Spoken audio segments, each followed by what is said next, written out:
I am Ferdinand Marcos, and I am the President of the Republic of the Philippines. I stand today on behalf of 110 million Filipinos. Hi everyone, hello universe, it's me again. Shout out sa inyo mga kababayan. But anyway, meron tayong upload videos. O ayan, si Madam Sally Santos ang kontraktor. Bakit? Basahin po natin sa inyo mga best. Shout out sa mga Marcos Loyalist supporters, Filipino and OFW. Ayan po si Miss Sally Santos. Bakit? Basahin ko, okay? Sabi dito mga kababayan, Contractor Sally Santos return 15 million to government. Ooh. Alam naman natin yan guys. Isa sa mga ginisa dyan sa Senado, sa Blue Ribbon Committee. O ayan o.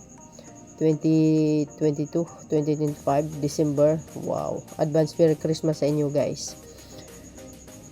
Wow. Nagsauli siya ng 15 million. Nako po. Buti naman. Di ba?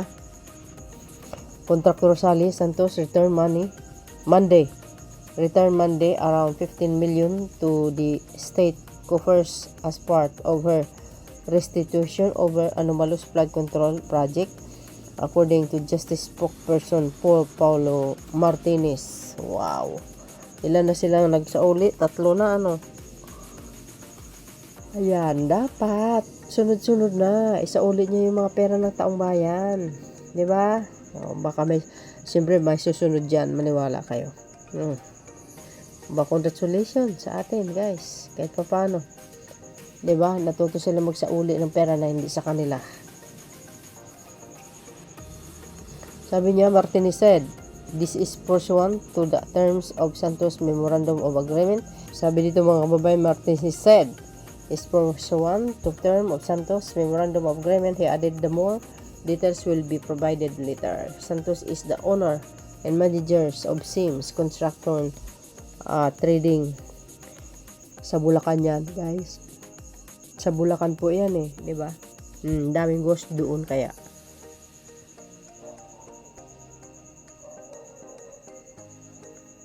Ayan, tuloy.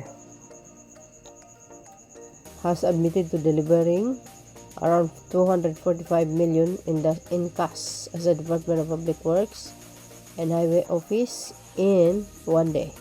She said that could be have delivered up 1 billion to the DPWH office from 2022 to the present. Oh, Allah. So yun mga best.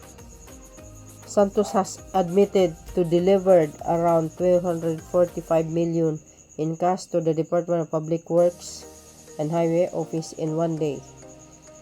She said she could have delivered up to 1 billion to the DPW's office from 2022 to the present. O ba? Well, mga kababayan, ano po ang palagay nyo dito? Good luck na lang sa kanya. Dapat, hindi naman for kay, ano yun?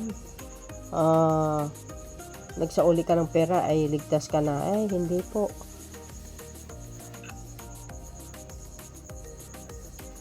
Hindi po, walang ligtas dyan sa totoo lang mga kababayan.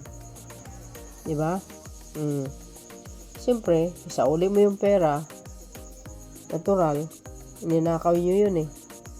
Pero yung sabihin mo, ligtas kayo sa batas para nila makulang, ibang usapan na po yun.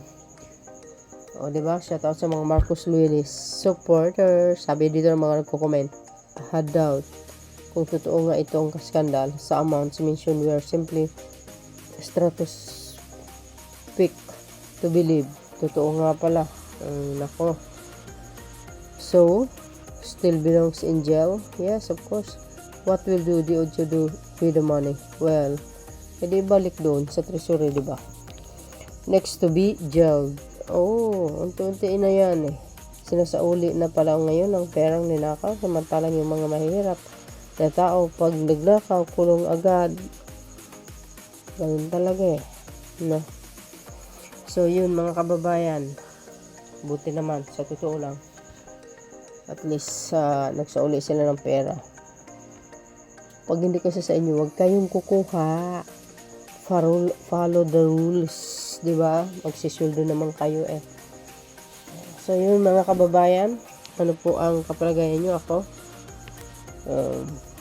Thank you guys for watching. See you again on my next upload. Bye bye bye and babus. God bless Philippines. Don't forget to like, hit the button para lagi kayo updates, okay? There's more. Bye.